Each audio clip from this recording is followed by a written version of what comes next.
সম্মানিত উপস্থিতি, আজ 26শে মার্চ মহান স্বাধীনতা ও জাতীয় দিবসে সকল বীর শহীদদের প্রতি শ্রদ্ধাঞ্জলি এবং স্বাধীনতার সুবর্ণ জয়ন্তী 50 বছর পূর্তি উপলক্ষে এই অনুষ্ঠান। আজকের অনুষ্ঠানের প্রধান অতিথি প্রফেসর ঝর্ণা হালদার, অধ্যক্ষ সরকারি পাইনার মহিলা কলেজ খুলনা, এবং বিশেষ অতিথি হিসেবে থাকছেন প্রফেসর জাহানারা, উপাধ্যক্ষ সরকারি পাইনার মহিলা কলেজ খুলনা, এবং সভাপতিত্ব করছেন মহানন্দ বিশ্বাস, আহ্বায়ক 26শে মার্চ উদযাপন কমিটি।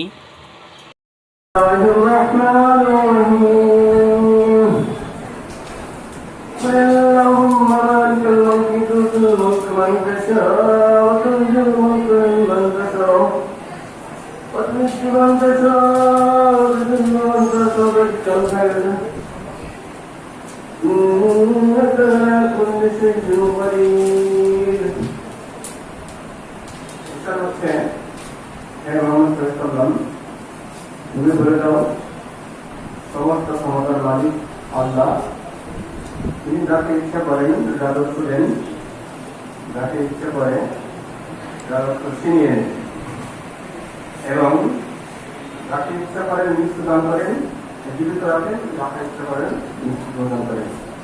সমস্ত কল্যাণ তাই ভাবে নিহত। আমরা আজকে এই আয়াতের তাৎপর্য অনেকটা আমাদের স্বাধীনতার সুবর্ণ জয়ন্তীর সাথেই জড়িত। আল্লাহ ইচ্ছা করলে এই দিনে আমাদের স্বাধীনতা বা আমাদের বঙ্গবন্ধু সমর্থন দিচ্ছেন, আবুল সাহেবদেরকে দিচ্ছেন। ধন্যবাদ সবাইকে।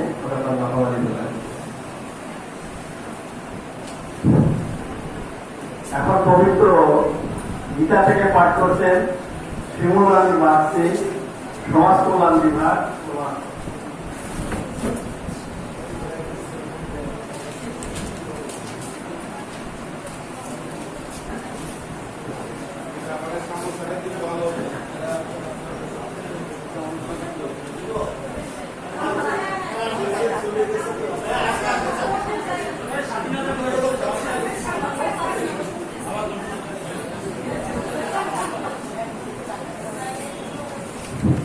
এখন পবিত্র গীতা থেকে পাঠ করছেন কেমন স্যার গরিমা।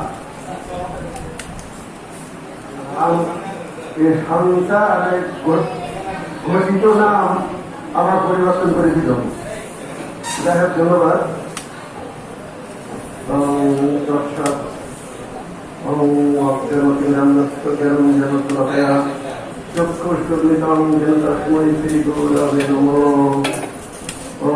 কৃষ্ণায় বাসুদেবায় হরে পরমাত্মনে প্রণত কৃষ্ণায় গোবিন্দায় নমো নমঃ।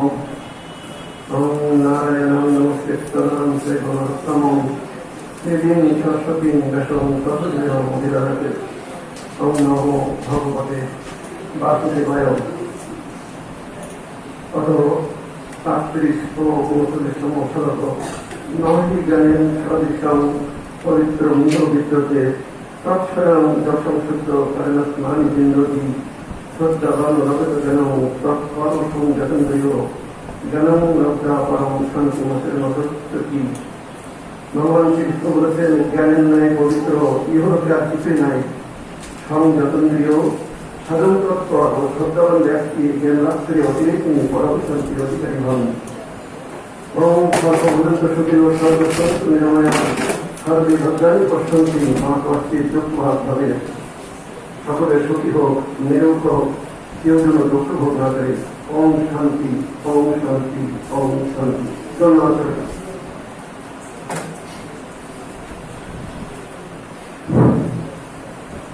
এখন এই অনুষ্ঠানে আলোচনা রাখছেন শিক্ষার হাবিবুর রহমান স্যার, প্রভাকর ইংরাজি বিভাগ।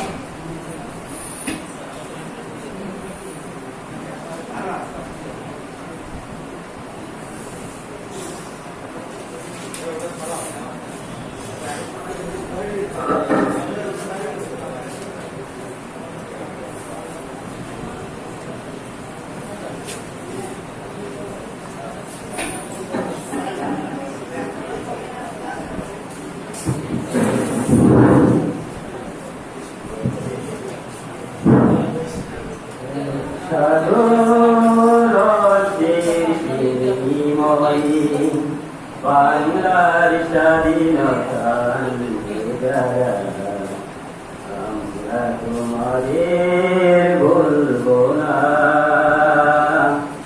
আমরা তোমাদের ভুলবো না, ভুলবো না। সত্যি মহান স্বাধীনতার জন্য যারা আত্মহত্যা দিয়ে গেছেন, সত্যি আমরা তাদের ভুলবো না। তারা আমাদের একটি দেশ, একটি স্বাধীন দেশ উপহার দিয়ে গেছেন।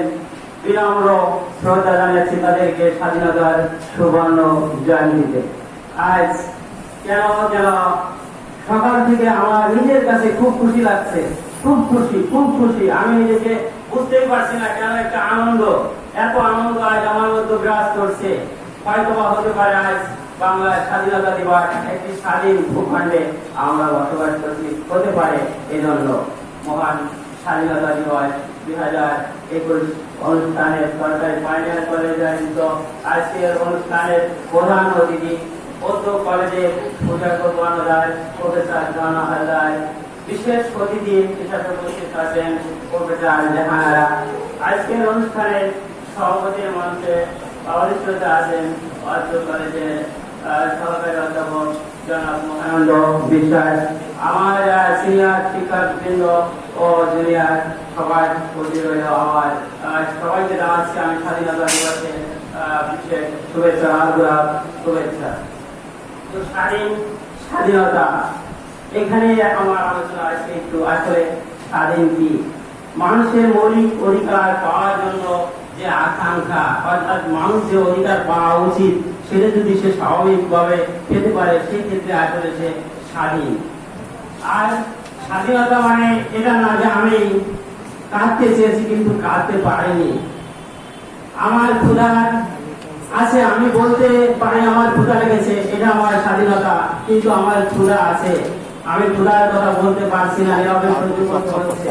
এটাই হচ্ছে আমার দৃষ্টিতে পরাধীনতা। আজ স্বাধীনতার 50 বছর উদযাপন করছি আমরা। সত্যি বাংলার মানচিত্র আজ অনেক দূর হয়েছে, কিন্তু প্রকৃত স্বাধীনতা যেটা ডেমোক্রেসি, গণতন্ত্র, সেটা আসলে কত দূর এগিয়েছে, এখানে আমার প্রশ্ন রয়ে গেল। আজ সকালে আমি পূর্বাঞ্চল পত্রিকায় দেখতে পেলাম যে আমার বাগেরহাটে 39 জন ইউনিয়ন পরিষদে বিনা প্রতিদ্বন্দ্বিতায় নির্বাচিত হয়েছে। সত্যি যদি তারা যোগ্যতার বলে নির্বাচিত হয়ে যেতেন, আমি যদি এখন বলি যে না তারা যোগ্যতার বলে বিবেচিত হয় নাই, তাহলে আমার কিন্তু এখনই হয়তো করানো হবে না। তারা জিতেছে, কিন্তু বঙ্গবন্ধুর আসলে যে আদর্শ ছিল, যে বঙ্গবন্ধু নেতা, আমরা বঙ্গবন্ধু মুজিব কোড পড়ে যায় আজ, কিন্তু আমার পিছনে সে বঙ্গবন্ধুর আদর্শ নেই। তো যখন স্বাধীনতার 54 জয়ন্তীতে আমরা দেশের আম জনতা সবাই স্বাধীনতার প্রকৃত স্বাদ গ্রহণ করি। স্বাধীনতা সত্যি সেই যে মূল মন্ত্র স্বাধীনতা, সেটা আরো সুমোচিত হোক। আমাদের স্বাধীনতা, আমাদের দেশ এগিয়ে যাক। সবাইকে স্বাধীনতা দিবসের আরেকবার শুভেচ্ছা জানিয়ে আমার বক্তব্য শেষ করছি। ধন্যবাদ।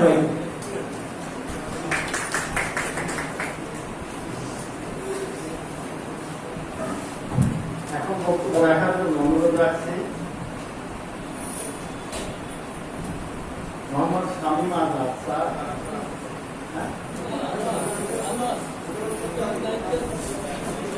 Sir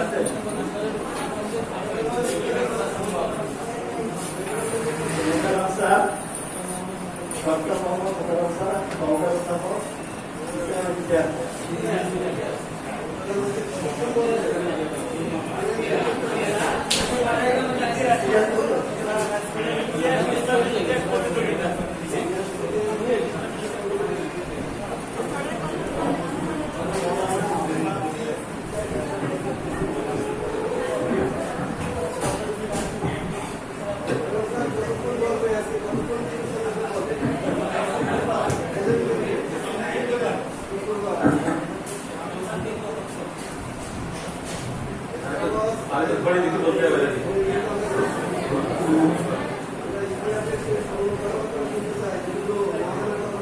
untold story. আপনাদের অনুমতি নিয়ে আমি 20 মিনিটের মধ্যে শেষ করছি।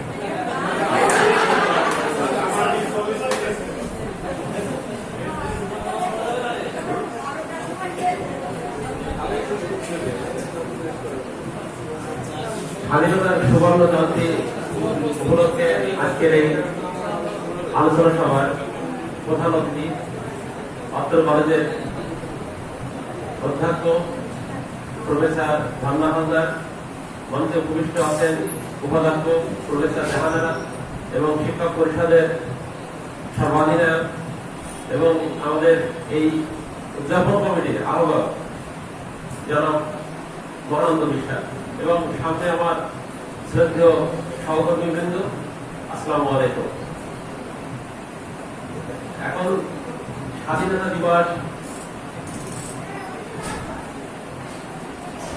দিবস সম্পর্কে বলতে গেলে একটু পিছনে যেতে হবে, আর পিছন থেকে আমি ঠিক 20 মিনিটের ভিতরে আলোচনা শেষ করে দেওয়ার আমি চেষ্টা চালাচ্ছি এবং কিছু কিছু কথা বলবো যেটা হয়তো আপনারা কখনো শোনেননি। তাও বললেন যে তাহলে কেমন হলো, কেমন কথা। কিন্তু হ্যাঁ, আমি আজকের যে বিষয়ে আলোচনা করতে যাচ্ছি সেটা গতকালকে আলোচনা করছিলাম আনসারি স্যারের সঙ্গে, কেন করছিলাম। আমরা যেমন দাবা খেলা খেলি, দাবা খেলায় কি দুইটা পক্ষ থাকে, কিন্তু দুইটা পক্ষের ব্রেনকে কিন্তু আগের থেকে কিন্তু এক্সারসাইজ হয়, দাবার একটা গুটি চালে, কিন্তু পরক্ষণে ওই পক্ষ থেকে আরেকটা চাল দিতে পারে। বাংলাদেশের যে 1971 সালে আমি 26শে মার্চ থেকে শুরু করে 16ই ডিসেম্বর পর্যন্ত আমি এইভাবে চলে যাব যে বিশ্ব মানচিত্রে বাংলাদেশের অবস্থান, এখানে যুদ্ধ চলছে, কিন্তু সারা বিশ্বের ভিতরে একটা কোল্ড ওয়ার চলে গেছে এবং সেই কোল্ড ওয়ারটা কিভাবে চলে গেছে আমি প্রতি মাস অন্তর অন্তর বিশ্লেষণ করে করে যাব। হয়তো এটা আমার একটা ব্যক্তিগত ব্যাপার যে আমি যেভাবে চিন্তা করছি ঠিক সেই বিষয়টা আমি এখানে উপস্থাপন করতে যাচ্ছি। যেমন আপনারা জানেন যে 1970 সালে নির্বাচন হয়। গতকাল আমাকে একজন প্রশ্ন করছিল যে স্যার নির্বাচনে আমি ঠিক বুঝলাম না যে এই পরিষদ কিভাবে নির্বাচন হলো, ওরকম প্রশ্ন করছিল, কিন্তু তখন স্যার বক্তব্য ছিল বলে আমি বলিনি। তাই বলতে আমি ওই বিষয়টা এখন ক্লিয়ার করে দিচ্ছি যে 1970 সালে যে নির্বাচন হলো তার একটা আগে দিতে হবে যে 1969 সালে যখন আমাদের আইয়ুব খানের পতন হলো গণঅভ্যুত্থানের মাধ্যমে, আইয়ুব খানের পতনের পর সেটা কিন্তু ফেব্রুয়ারি মাসে, এই ফেব্রুয়ারি মাসের থেকে উনি বলছেন যে আমি একটা সাধারণ নির্বাচন দেবো, নির্বাচনে যারা সংখ্যাগরিষ্ঠ হবে তাদের হাতে ক্ষমতা দিয়ে আমি চলে যাবো, আমি ক্যান্টনমেন্টে যাবো, আমি ক্যান্টনমেন্টে চলে যাবো। উনি 1969 সালে ফেব্রুয়ারি থেকে টেনে গিয়ে গেলেন কি 1970 সালে ডিসেম্বরে নির্বাচনের ডেট ঠিক করলেন এবং ডিসেম্বরে নির্বাচন করলেন যে ডিসেম্বরের 7 তারিখে একটা, যেটা হলো MNA বা মেম্বার অফ ন্যাশনাল অ্যাসেম্বলি, মানে উভয় পাকিস্তান মিলে সিট ছিল 313টা, 300টা হলো সাধারণ আর 13টা হলো মহিলাদের জন্য সংরক্ষিত। এই 300টার ভিতরে বাংলাদেশের অবস্থান ছিল 262টা। তাহলে এই 262টা সিটের ভিতরে আমরা কিন্তু 260টা লাভ করি এবং নারীদের জন্য যে 7টা, এই 62 আর 7 কত হয় 269। তাহলে আমরা কিন্তু নিরঙ্কুশ সংখ্যাগরিষ্ঠ MNA member of national assembly.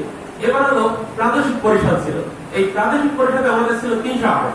এই 300 আসনের ভিতরে আমরা পাই হলো 288টা এবং এর যে সংসদ সদস্য যেমন যেমন বলি তখন তাদেরকে বলা হতো মেম্বার অফ, মানে আমাদের দেশের যেটা হতো সেটা হলো আমাদের যারা এমপি বলা হয় তাহলে হলো MPA, member of provincial assembly. এই ছিল আমাদের হলো এটা, সেখানে আমরা 288টা দিচ্ছি। এখন কথা ছিল যে পশ্চিম পাকিস্তানে আওয়ামী লীগ কোনো সিট পায়নি, আবার ওখানকার যে PPP পাকিস্তান পার্টি তারাও এখানে আমাদের কোনো সিট পায়নি, কিন্তু তারা টোটাল যে ন্যাশনাল অ্যাসেম্বলিতে তারা সিট পাইছিল 83টা। তাহলে আমরা একক সংখ্যাগরিষ্ঠ, তাই আমাদের সাথে পাকিস্তানের টোটাল ক্ষমতা থাকবে।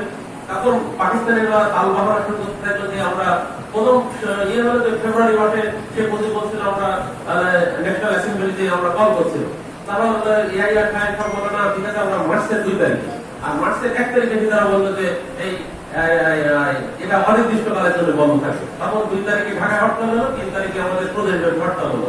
তারপর ইতিহাস সবাই জানা যে 7ই মার্চ থেকে 25শে মার্চ পর্যন্ত মূলত বঙ্গবন্ধুই আমাদের রাষ্ট্র চালাইছে এবং তার কথা মতো শুধু ক্যান্টনমেন্ট বাদে আর সবকিছু চলছে। যেমন আমি এখানে উদাহরণ দিতে পারি যে ইংল্যান্ডের যেটা 10 নম্বর ডাউনিং স্ট্রিট যেমন চালায় প্রধানমন্ত্রী, তদ্রূপ বাংলাদেশের 32 নম্বর দিয়ে কিন্তু সারা বাংলাদেশ তখন এই ইস্ট পাকিস্তান তখন কন্ট্রোল করা হয়েছে। এরপরে যখন 26 তারিখে যখন 25 তারিখে যে ক্র্যাকডাউন বা অপারেশন সার্চলাইট শুরু হলো, তখন ওই দিন রাতে রাত 1টার দিকে যখন বঙ্গবন্ধু অ্যারেস্ট হয়ে চলে গেলেন তো তখনও কিন্তু জানি 3 দিন পরে এখান থেকে যান। প্রথম তাদের ক্যান্টনমেন্টে রাখা হয়, তারপরে হলো এখন যে সংসদ ভবন সেখানে যখন তৈরি করা হচ্ছে তখন তার ভিতরে রাখা হয়, তারপরে ওখান থেকে সোজা এসে নিয়ে যায়, পশ্চিম পাকিস্তানে নিয়ে যাওয়া হয় এবং পশ্চিম পাকিস্তানে তাকে যে ফয়সালাবাদ বা রাওয়ালপিন্ডি থেকে 150 কিলোমিটার দূরে সেখানে তাকে রাখা হয়, মেয়াদি জেলখানায় তাকে রাখা হয়। ওই প্রসঙ্গ থাকে। এখন যে 26শে মার্চে যখন 25শে মার্চে গণহত্যা চলল, 26শে মার্চ থেকে প্রথম ছিল শহর কেন্দ্রে গণহত্যা, তারপরে এই হত্যাগুলো কিন্তু ছড়াই যায়। প্রথম জেলা সহ, তারপর এখন থানা সহ, তারপরে গ্রাম এলাকায় চলে যায় এবং তারপরে আলবদর আলসাম বাহিনী আস্তে আস্তে ঘটনা, এরা কিন্তু একদিনে ঘটনা হয়নি। এই যে মার্চ মাসের পরে এপ্রিল মাসের দিকে ব্যাপক হারে জনগণ মানে বাংলাদেশের সাধারণ জনগণ তারা বর্ডার পার হয়ে ইন্ডিয়ায় চলে যায় এবং ইন্ডিয়ান যে পত্রিকাগুলো বিশেষ করে অমৃত বাজার, তারপরে হলো আনন্দ বাজার পত্রিকা, যুগান্তর পত্রিকা, তারপরে কালান্তর পত্রিকা এবং ইন্ডিয়ান স্টেটমেন্ট পত্রিকা, তারা নিউজ দেয় যে বাংলাদেশে গণহত্যা হয়েছে, এত লোক এখন আমাদের এই সীমান্ত পার হয়ে এখানে আসছে, এই নিউজগুলো তখন দিতে থাকে। এবং এই যুদ্ধ বাজার সঙ্গে সঙ্গে 28 তারিখে মানে 28শে মার্চ তারিখে তারা ভারতের লোকসভায় প্রথম শ্রীমতী ইন্দিরা গান্ধী এই বিষয়ে উত্থাপন করেন যে সংসদ সদস্য উত্থাপন করে। তখন তো কংগ্রেস ক্ষমতা ছিল, বিরোধী দল ছিল তখন বামপন্থী আলাদা এবং ফরওয়ার্ড ব্লক বামপন্থী আদি কংগ্রেস এরা তখন ছিল বিরোধী দলে। এখন বিরোধী দলের নেতারা যখন বলে যে বাংলাদেশে গণহত্যা চলছে, এই বিষয়ে ভারতের এখন করণীয় কি, তখন উনি বলেন যে আমরা সীমান্ত ছেড়ে দিচ্ছি, যারা এখানে আসতেছে আশ্রয় নিতে চায় আমরা তাদেরকে আশ্রয় দেবো। তখন প্রতিদিন কিন্তু সীমান্ত দিয়ে পার হয়ে হাজার হাজার লোক চলে যাচ্ছে এবং এই বিশেষ করে এপ্রিল, মে, জুন মাস পর্যন্ত, জুলাই মাস পর্যন্ত দেখা যাচ্ছে প্রায় কোটি খানিক লোক, তারা বেশি ছাড়া কম না, তারা কিন্তু ভারতে আশ্রয় নেয়। এত এই কোটি খানিক লোকের যে খাদ্য সংস্থান করা, তাদের চিকিৎসা ব্যবস্থা, তাদের থাকার জায়গা, এটা ভারত সরকারের জন্য একটা বড় ধরনের চ্যালেঞ্জ এবং এই চ্যালেঞ্জ জন্য এই একজনের সবচেয়ে ভুক্তভোগী হয়েছে পশ্চিমবাংলা। এবং পশ্চিমবাংলায় গতকাল বিকেলে একটা প্রশ্ন করা হয়েছিল যে পশ্চিমবাংলায় মোট কতটা ছিল, শরণার্থী ক্যাম্প ছিল। আমি গতকালকে ইন্টারনেট থেকে দেখলাম যে এখানে ক্যাম্প ছিল 492। এটা হলো দার্জিলিং থেকে শুরু করে 24 পরগনা পর্যন্ত, এর ভিতরে টোটাল ক্যাম্প ছিল বাংলাদেশের জন্য 492। এদিকে যদি আমি এই পশ্চিম দিকে তাকাই তাহলে ত্রিপুরা রাজ্যে ছিল 276টি।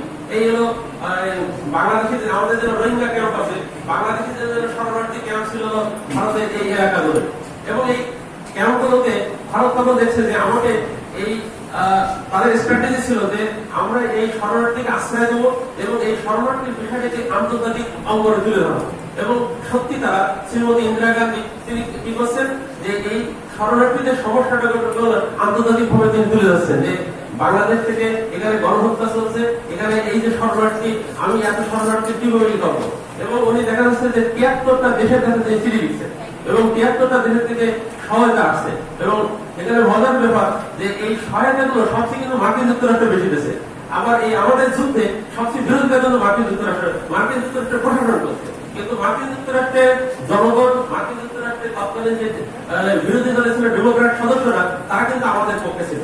কিন্তু তখনকার যে রিপাবলিক পার্টির যে নেতা নিক্সন এবং তার পররাষ্ট্র বিষয় উপদেষ্টা হেনরি কিসিঞ্জার, তারা কিন্তু এই পাকিস্তানকে ছিল এবং তারা পাকিস্তানকে অস্ত্র দিয়ে সাহায্য করেছে, টাকা পাঠা দিয়ে সাহায্য করেছে। তারপরে যখন জুলাই মাসের দিকে যখন সংসদ সদস্যরা যখন আমাদের এই শরণার্থী শিবির পরিদর্শন করে যায়, তখন যারা সংসদে উত্থাপন করে সিনেট মেম্বার এবং ওদেরকে আছে যে কংগ্রেসম্যান, যারা কংগ্রেসের সদস্যরা যখন রিপোর্ট দেয় তখন বলে যে না, এখানে তো সত্যি গণহত্যা চলছে, এখানে এটাকে করা দরকার, মার্কিন যুক্তরাষ্ট্রের সেখানে জনগণের পক্ষে দাঁড়ানো দরকার। তখন মার্কিন যুক্তরাষ্ট্র বলে যে ঠিক আছে আমরা অস্ত্র দেবো না, কিন্তু মার্কিন যুক্তরাষ্ট্র কিন্তু ঠিকই অস্ত্র দেয়। সেটা হলো সৌদি আরব, জর্ডান, ইরান এবং তুরস্ক হয়ে বাংলাদেশে পাকিস্তানিদের জন্য অস্ত্র আসে এবং এই অস্ত্র আসা কিন্তু এর বিরোধী থাকে না, তারা আর্থিকভাবে সাহায্যটা বন্ধ করে দেয়। আর ভারত সরকার যখন বলে যে এখানে প্রচুর শরণার্থী আছে, তখন ইন্ডিয়ান গভর্নমেন্ট থেকে চাওয়া হয় যে তাদের কাছে বিমান চাওয়া হয় এবং 2টা বিমান তারা দেয় হলো পরিবহনের জন্য, যারা এই পশ্চিমবাংলা থেকে যাতে এই শরণার্থীকে ভারতের অন্যান্য রাজ্যে যারা স্থানান্তর করতে পারে, এই জন্য 2টা বিমানও দেয়। এবং এখানে বলা রাখা দরকার যে এই এটা তখন একে বলে রাশিয়াকে বলে, তখন রাশিয়াও কিন্তু আমাদেরকে আবার 2টা বিমান দেয়, ভারতকে দেয় 2টা বিমান, যে তোমরা মানে লোকজনকে ট্রান্সফারের জন্য, শুধু পশ্চিমবাংলা থেকে অন্যান্য প্রদেশে নিয়ে যাওয়ার জন্য। এটা হলো আমাদের সাহায্য করে এবং আর্থিক সাহায্য করে কিন্তু রাশিয়াও করে আমাদের, কিন্তু আমাদের চরম বিরোধিতা করে হলো মার্কিন যুক্তরাষ্ট্র প্রশাসন এবং চীন সরকার। চীনে তখন চৌলের লাই থাকে এবং চীনের একটা ইয়ে ছিল যে চীন তখন চাচ্ছে যে জাতিসংঘের নিরাপত্তা পরিষদের আস্থা মানে সদস্য হতে যাচ্ছে। বাংলাদেশের স্বাধীনতা মানে 16 ডিসেম্বরের ঠিক 40 দিন আগে মানে নভেম্বর মাসের প্রথম দিকে তারা জাতিসংঘের নিরাপত্তা পরিষদের সদস্য হয় এবং তারা মার্কিন একটা তাবেদার শ্রেণীতে পরিণত হয়। মার্কিন যুক্তরাষ্ট্র যা বলে তারা সেটাই শোনে এবং নভেম্বর মাসে ভুটনার সঙ্গে 3 জন লোক মানে 3 বাহিনীর প্রধান চীন সফর করে এবং চীন সফর করার উদ্দেশ্য ছিল যে চীনের সঙ্গে একটা চুক্তি করা। এবং আমি এর আগে যখন জুলাই আগস্ট মাসে বিশেষ করে ইন্দিরা গান্ধীর সঙ্গে মানে ভারতের সঙ্গে রাশিয়ার একটা চুক্তি হয়, সেটা হলো মৈত্রী চুক্তি। যে সেই চুক্তিতে লেখা থাকে যদি ভারত অথবা রাশিয়া কেউ যদি আক্রান্ত হয় তাহলে এক দেশ অপর দেশকে সাহায্য করবে। এই যখন চুক্তি হয় তখন পাকিস্তান একটু বিভব বন্ধ হয়ে যায় যে তাহলে আমাকেও একটা চুক্তি করতে হবে যাতে আমার একটু ইয়ে পায় মানে সহযোগিতা পায়। তখন নভেম্বর মাসে চলে যায় ভুট্টোর সহ 3 বাহিনীর প্রধান চীনে, কিন্তু জৌয়েল লাই বলেন আমরা এরকম কোনো চুক্তি করতে পারবো না, কারণ তখনও তিনি মার্কিন যুক্তরাষ্ট্র থেকে গ্রিন সিগন্যাল পাইনি। তাহলে যে আমরা অস্ত্র দিতে পারি, আমরা $70 মিলিয়ন তাকে সাহায্য করে পাকিস্তানকে।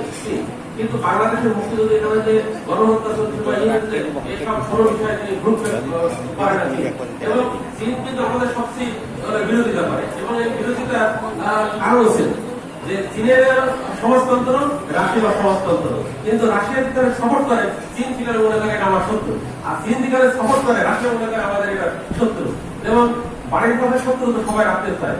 মার্কিন যুক্তরাষ্ট্র দেখলো যে আমি দূরে বসে কলকাতা যদি রাখতে পারি তাহলে আমার অসুবিধা কি, তখন সে সমর্থন জানায় একে আমাদের পাকিস্তানকে, কারণ পাকিস্তান এর আগে সিওটো এবং সিওটা এর সদস্য ছিল এবং এই সিওটার সদস্য থাকার কারণে যে সামরিক যে সাহায্যগুলো পাকিস্তান পাবে, মার্কিন যুক্তরাষ্ট্রের কাছ থেকে পাবে, চীনের কাছ থেকে পাবে এবং আমাদের এর কাছ থেকে পাবে, ইংল্যান্ডের কাছ থেকে পাবে, মানে ব্রিটেনের কাছ থেকে। কিন্তু ব্রিটেন অনেকটা নিরপেক্ষ ভূমিকা পালন করে তার সরকার, কারণ ব্রিটেনও দুর্ভাগ্যবশত তখন লেবার পার্টি ক্ষমতা থাকে না, তখন তাদের ক্ষমতা থাকে কনজারভেটিভ পার্টি এবং কনজারভেটিভ পার্টির যে এডওয়ার্ড হিউজ যে প্রধানমন্ত্রী থাকে এবং তার পররাষ্ট্রমন্ত্রী ডগলাস হিউ, তারাও কিন্তু মানে ঠিক কোন দিকে যাবে সেটা তারা বুঝে উঠতে পারেনি। এবং সবচেয়ে গণমাধ্যমের যে ভূমিকা যদি দেখি তাহলে কিন্তু ব্রিটেনের সবচেয়ে বেশি, ভারতের পরে ব্রিটেনের গণমাধ্যমের ভূমিকা। এবং ব্রিটেনের যে ইয়ে ছিল যে সংসদ সদস্য যারা ছিল, বিশেষ করে যে হাউস অফ কমন্সের যারা সদস্য ছিল, তারা লেবার পার্টির থেকে যে 113 জন না 14 জন ছিল, তারা কিন্তু সবাই আমাদের পক্ষে ছিল। এবং তার ভিতরে কয়েকজন লোক যে আমাদের এই শরণার্থী স্থিতি যখন পরিদর্শন করে যায় তখন তারা এই বিষয়টা পরিষ্কার হয়ে যায় যে আমাদের এখানে বাঙালিদের পক্ষে আমাদের থাকতে হবে এবং একটা গণতান্ত্রিক রাষ্ট্রের সঙ্গে আমাদের থাকতে হবে। তারা বিশেষ করে আগস্ট মাসে যখন বঙ্গবন্ধুর বিচার শুরু করবে, যখন আগস্ট মাসে যখন অনেক মৈত্রী চুক্তি করলো ভারত এবং রাশিয়া, তখন পাকিস্তান নড়ে বললো যে তাহলে তো আমার সমস্যা। তখন তারা কি করলো যে আগস্টের 9 তারিখে তারা একটা সরকারি গেজেট প্রকাশ করলো যে আগামী সপ্তাহ থেকে বঙ্গবন্ধু হবে 11 তারিখ থেকে 11 আগস্ট থেকে বঙ্গবন্ধুর বিচার করা হবে এবং সেই বিচারটা কি হবে, সেই বিচারটা হবে কোর্ট মার্শাল বিচার এবং সেই বিচারটা হবে রুদ্ধদ্বার এবং সেই বিচারের যে হবে সেটা থাকবে গোপনীয়। তখন এই নিউজটা প্রথম ভারতের পত্রিকা হলো স্টেটমেন্ট পত্রিকা দেয় এবং তারা উদ্ধৃতি হলো অস্ট্রেলিয়ান ব্রডকাস্টিং কর্পোরেশনের উদ্ধৃতি দেয় এবং আরেকটা পত্রিকা যে সেটা হলো লা ফিগর, সেটা হলো ফ্রান্সের পত্রিকা, তাদের উদ্ধৃতি যে স্টেটমেন্ট পত্রিকা এই রিপোর্ট তখন সভায়, তখন ভারতও সোচ্চার হয়ে যায় এবং সংসদে তখন আলোচনা হয় যে বিশেষ করে লোকসভায় যে আলোচনা হয় যে এরা কিন্তু ঠেকাতে হবে। তখন শ্রীমতী ইন্দিরা গান্ধী 26টা দেশের মানে শক্তিধর রাষ্ট্র তাদের ক্ষেত্রে চিঠি লিখে যে এই প্রমোশনের বিচার বন্ধ করতে হবে। এবং তারা 11 তারিখে বিচারের জন্য তাকে মাওলানা জেলখানা থেকে নিয়ে আসে, কিন্তু আমাদের বঙ্গবন্ধু ছিল দৃঢ় চেতন। তিনি যখন নিয়ে আসেন বললেন যে এইভাবে তো বিচার হতে পারে না, আমি একজন সাধারণ মানুষ, আমার কেন কোর্ট মার্শালে বিচার হবে। এবং তার বিরুদ্ধে রাষ্ট্রদ্রোহ মামলা, সামরিক বাহিনী মানে যে 12টা অভিযোগ করা হয় তার ভিতরে 6টা অভিযোগে তার ফাঁসি নিশ্চিত। সেই জায়গা থেকে তিনি বললেন যে আমি কোনো আইনজীবী সহায়তা নিতে চাই না। তখন এখানে একটা কোর্ট করা আছে যেটা হলো ইয়াহিয়া খান, যে শেখ তোমাকে মরতে হবে, ওনার কথাটা ছিল যে শেখ মাস্ট বি ডাই, তোমাকে মরতে হবে। হ্যাঁ, এবং বলে যে ঠিক আছে বিচার শেখ, তাকে আবার জেল করে পাঠাও, হ্যাঁ দেখি সে কতটুকু খেলতে পারে, আমিও তার সঙ্গে খেলবো, এরকম কমেন্ট পত্রিকা আছে। সেগুলো তিনি তখন তাকে আবার জেলখানায় পাঠানো হয়। এখন হলো যখন এটা গেম, যখন পাকিস্তান একটা দিকে যায় তখন ভারত বা অন্যান্য রাষ্ট্রগুলো তাদেরকে চাপ দিতে শুরু করে, এবং এখানে বিশেষ করে ব্রিটেন এবং মার্কিন যুক্তরাষ্ট্রের চাপের কাছে এই বিচারটা কিন্তু আর করতে পারেনি। তখন সেপ্টেম্বর মাসে শ্রীমতী ইন্দিরা গান্ধী আবার বিদেশ সফরে যান। তখন তিনি প্রথমে মার্কিন যুক্তরাষ্ট্রে যে তিনি আলাপ করেন যে একটা গণতান্ত্রিক রাষ্ট্র, তারা ভোট দিয়ে তাকে অপরাধ করলো, তাদের একটা ভোট দিয়ে যে নির্বাচিত সরকার তাকে ক্ষমতা দিতে হবে, তারা তো মিলিটারি সরকার। তখন বোঝানো এবং বলা হচ্ছে যে তারা যে স্বাধীনতা চাচ্ছে তাদের স্বাধীনতা দেওয়া হোক। তখন মার্কিন যুক্তরাষ্ট্র বলল না, স্বাধীনতা বাদ দিয়ে যদি একক পাকিস্তান রাষ্ট্র রেখে যদি সাহিত্য শাসন দিয়ে যদি কোন প্রকার সমঝোতা করা যায় তাহলে আমরা আসি, এবং শেখ মুজিবকে ছেড়ে দেওয়ার বিষয়ে আমরা এক করি। তখন ওখানে ইন্দিরা গান্ধী ঠিক মানে ওনার যুগসই হলো না। তখন তিনি 1950 চলে গেলেন, সেপ্টেম্বরের কথা, যে তিনি চলে গেলেন ইংল্যান্ডে, যে সেখানে কথা বললেন, সেখান থেকে তিনি গেছেন জার্মানি, সেখানে কথা বললেন, সেখান থেকে গেছেন বেলজিয়াম, সেখানে কথা বললেন ফ্রান্সে। এইভাবে যদি আপনি 1971 সালে সার্চ দেন ইন্টারনেটে, দেখবেন যে মানে ইন্ডিয়ান প্রাইম মিনিস্টার 71 সালে সবচেয়ে বেশি বিদেশ সফর করেছে, এবং তার পররাষ্ট্রমন্ত্রী যে সর্দার সরোজ সিং সেও সবচেয়ে বিদেশ সফর বেরিয়ে হচ্ছে। এবং সকলকে তিনি বোঝানোর চেষ্টা করেছেন যে এখানে একটা গণতান্ত্রিক রাষ্ট্রের যে সমাধান হওয়া উচিত, যে রাজনৈতিক সমাধান হওয়া উচিত, সেই সমাধানটাই করা উচিত। এখানে বারবার কিন্তু মানে বিশেষ করে যে ভারতের মিত্র রাষ্ট্র যে সোভিয়েত রাশিয়া, সেও কিন্তু প্রথমে চায়নি যে একটা রাষ্ট্র স্বাধীন হয়ে যায়, সেও চাইছিল যে পাকিস্তান রাষ্ট্রের ভিতরে থেকে যে কিভাবে এর সমাধান করা যায়। কিন্তু যখন নভেম্বরের দিকে তাদের বিষয়টা স্পষ্ট করা হয়ে যায় যে না, এটা পক্ষে সম্ভব না, এই ভীষণ শরণার্থী এদেরকে দেশে পাঠাতে হবে, তারপর সেই দেশকে যদি স্বাধীন না করে তাহলে শরণার্থী কিভাবে পাঠাবে তারা, তখন তারা কনভিন্স হয়ে শ্রীমতী ইন্দিরা গান্ধী কনভিন্স হয়ে তখন তারা বলে না, এটাই ঠিক হবে। এবং 30শে নভেম্বর শ্রীমতী ইন্দিরা গান্ধী তার লোকসভা প্রধানমন্ত্রী স্পিচে তিনি বলেন যে এই যে কোটি কোটি যে শরণার্থী আসছে তারা কিন্তু আমাদের নিয়ন্ত্রণ থেকে আমাদের দেশে আসেনি, তারা কিন্তু বিপদে পড়ে আমাদের দেশে আসছে। এবং তিনি অল ইন্ডিয়া রেডিওতে এক ভাষণে তিনি বলেন যে আমাদের হৃদয় ছেয়ে গেছে যে গত মার্চ মাস থেকে আজকের দিন পর্যন্ত যে বাংলাদেশে যে গণহত্যা চলছে, আমাদের হৃদয় ছেয়ে গেছে, আমাদেরকে মন ভেঙে গেছে। এবং এই লোকগুলো যে তারা গণতন্ত্রের পক্ষে রায় দিয়েছে বলে তাদেরকে আজকে এই পরিণতি। এবং আমি বিশ্ব দরবারে বারবার আমি বিশ্ব শক্তিধর রাষ্ট্রগুলোকে আমি এই বাংলাদেশের বিষয়কে উপস্থাপন করেছি, কিন্তু তারা না দেখার কাজ করে তারা তাদের মতো করে চলছে। কিন্তু ওনারা যেতে বলছেন যে সৌর্যবান মুক্তিযোদ্ধারা নভেম্বরের শেষের দিকে যে সৌর্যবান মুক্তিযোদ্ধারা যে তাদের প্রতিরোধ করে তুলেছে, তাদেরকে আমি সাহস যোগাই এবং তাদের আমি সর্বাত্মক সহযোগিতা কামনা করি। এবং তিনি ওই অল ইন্ডিয়া রেডিও ভাষণে এও বলেন যে এখনকার যে বর্ডারে যে আমার ইন্ডিয়ান আর্মি আছে, ইন্ডিয়ান আর্মি কিন্তু বর্ডার থেকে সরবে না, এবং যতক্ষণ পর্যন্ত পাকিস্তানি আর্মিরা ওই পূর্ববাংলার থেকে পূর্ব পাকিস্তান থেকে না চলে যাবে ততক্ষণ পর্যন্ত ইন্ডিয়ান বর্ডার কিন্তু আমি ইন্ডিয়ান আর্মি দ্বারা কি প্রোটেক্টেড থাকবে। এবং এই ঘোষণার পরে তখন পাকিস্তান কিন্তু একটু বিচলিত হয়ে যায়। এটা হলো 30শে নভেম্বরের কথা। তখন তারা ডিসেম্বরের 3 তারিখে তারা কি করে ভারতের বেলুবাড়িতে আক্রমণ করে, কারণ তারা দেখে যে বাংলাদেশের মুক্তিযোদ্ধারা মানে বর্ডার খুলে যাচ্ছে ইন্ডিয়া, এই বাংলাদেশের বহু ঢুকে পড়তেছে, এই তাদেরকে একদম ব্যতিব্যস্ত করে তুলেছে নভেম্বরের দিকে। এবং ডিসেম্বরে যখন 3 তারিখে যখন বেলুবাড়িতে আক্রমণ করে তখন ভারত আর ভয় থাকে, তখন ভারত প্রত্যক্ষভাবে যুদ্ধে পাকিস্তানের এগেইনস্টে তারা যুদ্ধে অংশগ্রহণ করে। এবং তখন এই যে যৌথ বাহিনীর কমান্ড গঠন হয় এবং তারা চারিদিক থেকে আক্রমণের প্রচেষ্টা করে। এবং এই সংবাদ যখন মানে আমাদের পেন্টাগনে যায় এবং ক্রেমলিনে যায়, তখন পেন্টাগন বলে যে মার্কিন যুক্তরাষ্ট্র তার পাকিস্তানের ঘেঁষা, পাকিস্তানকে বাঁচাতে হবে। তখন তারা বলে যে ঠিক আছে, তাহলে আমার অস্ট্রিয়ার কাছে যে আমার 7 নৌবহর আছে যারা পারমাণবিক সুসজ্জিত, 17টা যুদ্ধ জাহাজ আছে, তাহলে সেই যুদ্ধ জাহাজকে পাঠায় কোথায়? যে ভারত মহাসাগরে পাঠায় দেয়। এবং ভারত মহাসাগরে যখন পাঠায় তখন ওদিকে এর থেকে মস্কোর ক্রেমলিন থেকে তখন বলে যে ঠিক আছে, তোমরা যদি পাঠাতে পারো তাহলে আমাদের 8ম নৌবহর আছে, যাদের 26টা আছে পারমাণবিক যুদ্ধ জাহাজ, ঠিক আছে, আমরাও সেটা পাঠাচ্ছি, সেটা থাকে ওদের ভূমধ্য সাগরে, তখন সেটাও তারা ওদেরকে পাঠায়। তাহলে দেখেন যে ইন্ডিয়া যদি যুদ্ধ শুরু করে দিয়েছে 3 তারিখে, তাহলে তার ইন্টারন্যাশনালি যে টেনশনটা চলতেছে, ওদিকে মার্কিন যুক্তরাষ্ট্র চলে এসেছে যে তার 7ম নৌবহর নেই, এদিকে রাশিয়া পাঠাচ্ছে তার 8ম নৌবহর, তাহলে ভারত তখন কোন দিকে যাবে? তখন ভারত দেখলো যে আমাকে যেভাবে হোক যত দ্রুত পারা যায় আমাকে ঢাকাকে ক্যাপচার করতে হবে। এবং এই যুদ্ধের এটা তৈরি করে হলো একজন ইহুদি, নাম হলো জেনারেল জ্যাকবকে দায়িত্ব দেওয়া হয় যে এই যুদ্ধের স্ট্র্যাটেজিটা ঠিক করার জন্য। এবং তিনি বলেন যে সেকেন্ড ওয়ার্ল্ড ওয়ারের যে যুদ্ধের যে তার শিক্ষা, যেমন জার্মানিকে 3 দিক থেকে আক্রমণ করা হয়, তাকে বলে সারাটি আক্রমণ। এবং যেহেতু একদিকে বঙ্গোপসাগর আর একদিক 3 দিকে আছে ভারত, তাহলে 3 দিক থেকে আক্রমণ এবং নৌপথ দিয়ে আমরা এই করবো এবং আক্রমণ চালাবো, যেন এদিকে বেড়ে না যেতে পারে। এবং ভারতের যে নৌবাহিনীতে তাদের যে নৌযান প্যানভিলা সেটা দেয়, এবং তারা প্যানভিলার সামনে 2টা জাহাজ, যুদ্ধ জাহাজ দেয় বাংলাদেশের সাহায্য হিসাবে। সেটা একটা নাম হলো পদ্মা আর একটা নাম হলো শিমু। এবং সেটা নিয়ে কিন্তু আমাদের এই রূপসা ঘাটকে যে এই মংলা হয়ে পতন হবে, এবং সেই ঢোকার পরে এই যে রূপসায় কিন্তু মারা যায় আমাদের যে রঘুনামী, এরা থাকে পদ্ম আর শিমু। কিন্তু এটা কিন্তু ইন্ডিয়ান আর্মি দ্বারা কিন্তু আক্রান্ত হয়েছিল। কারণ কি, ইন্ডিয়ান আর্মি যখন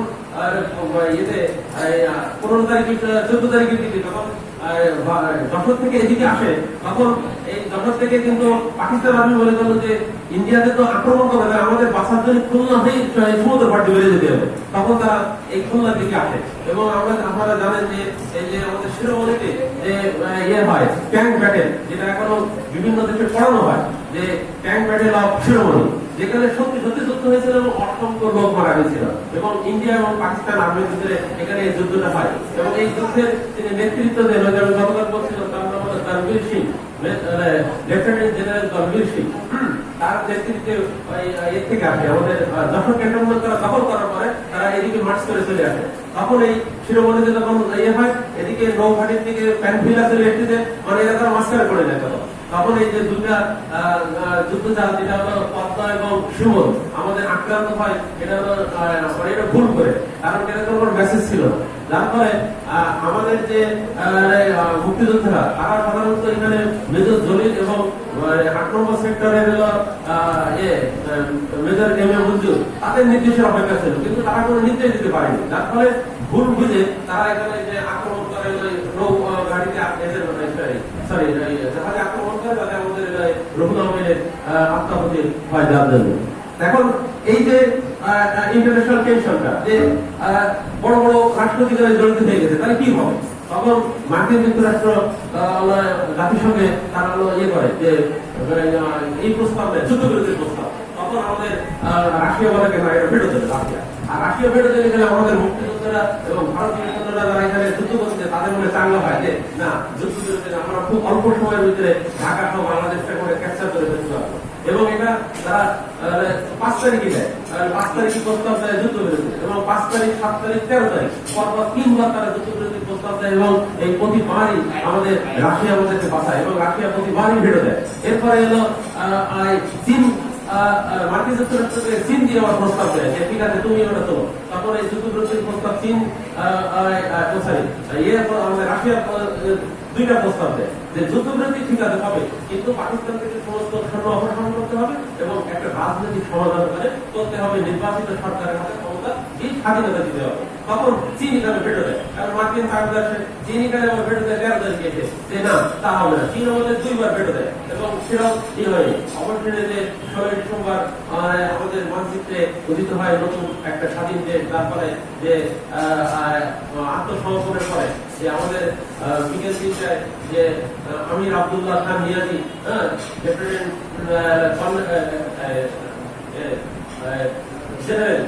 জেনারেল, তিনি জগদীশ সিং বড়োয়ার কাছে ঢাকায় আত্মসমর্পণ করার মধ্য দিয়ে একটা মানে যুদ্ধের অবসান হলো, একটা নতুন রাষ্ট্রের অভ্যুদয় ঘটল। আমি মনে হয় আমার বিশ্বের মধ্যে শেষ করে দিতে পারছি সমাজের মতো।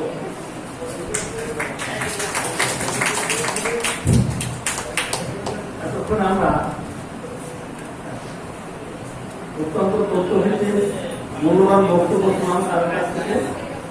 এখন এই দিবসের তাৎপর্য সম্পর্কে বক্তব্য রাখার জন্য অনুরোধ রাখছি মোহাম্মদ শামীম আজাদ স্যার, ইসলামের ইতিহাস সহকারী।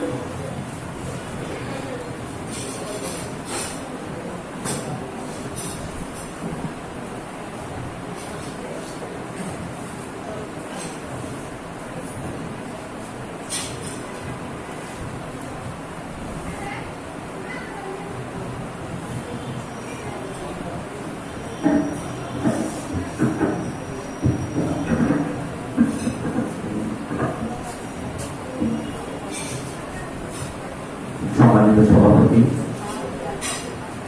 আজকের অনুষ্ঠানের প্রধান অতিথি, বিশেষ অতিথি, শিক্ষক পরিষদের সম্পাদক এবং আমার শ্রদ্ধেয় এবং শ্রেণীবদ্ধ শিক্ষক মন্ডলী, আসসালামু আলাইকুম।